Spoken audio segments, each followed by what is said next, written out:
अब आपको बताएंगे सीनियर सियासतदान मुस्तफा नवाज खोखर ने सुप्रीम कोर्ट से 26वीं तरमीम पर फुल कोर्ट बनाने की अपील कर दी है। सुप्रीम कोर्ट के बाहर गुफ्तगू करते हुए कहा कि मुल्क को अनारकी से रोकना है तो 26वीं तरमीम पर फुल कोर्ट बनाया जाए। उन्होंने इल्जाम आयद किया कि यह पार्लियामेंट अवाम की नुमाइंदा नहीं बल्कि मुस्तल्लत की गई। इस निज़ाम इंसाफ के ऊपर से लोगों का एतमाद उठ जाए।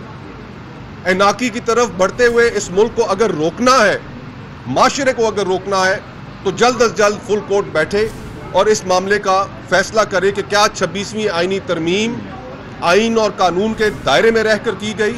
अगर ये पार्लियामेंट नुमाइंदा पार्लियामेंट होती तो हम जरूर तस्लीम करते, बिलावल भुट्टो साहब की बात बिल्कुल ठीक थी।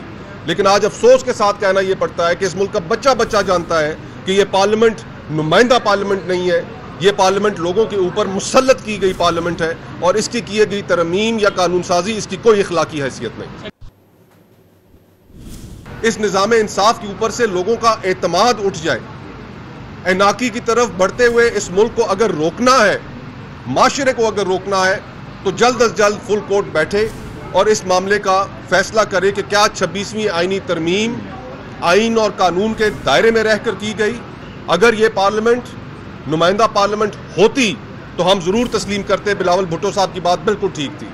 लेकिन आज अफसोस के साथ कहना यह पड़ता है कि इस मुल्क का बच्चा बच्चा जानता है कि यह पार्लियामेंट नुमाइंदा पार्लियामेंट नहीं है, यह पार्लियामेंट लोगों के ऊपर मुसल्लत की गई पार्लियामेंट है और इसकी की गई तरमीम या कानून साजी इसकी कोई इखलाकी हैसियत नहीं।